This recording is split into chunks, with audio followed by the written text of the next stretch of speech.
Buongiorno e ben ritrovati con l'informazione flash di New Sicilia. Vediamo insieme i titoli più rilevanti della mattina.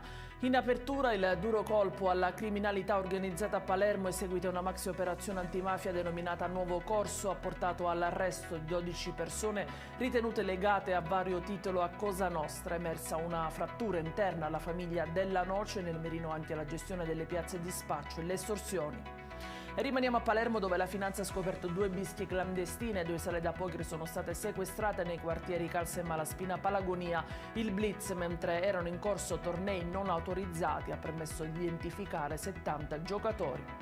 Presentato a Palazzo dei Normanni il piano di rigenerazione di 36 borghi siciliani attraverso 25 progetti finanziati con i fondi del PNRR.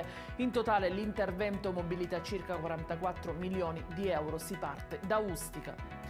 Il Ministero della Salute ha dato il via libera definitivo al finanziamento per il nuovo ospedale pediatrico di eccellenza di Palermo. Ad annunciarlo è il presidente della regione siciliana Renato Schifani, che ha spiegato come questo sia un passo fondamentale per dotare la Sicilia di una realtà all'avanguardia.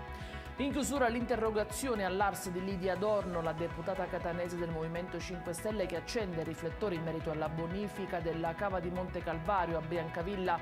La zona sarebbe contaminata dalla presenza di una fibra minerale simile all'amianto e classificata come cancerogena.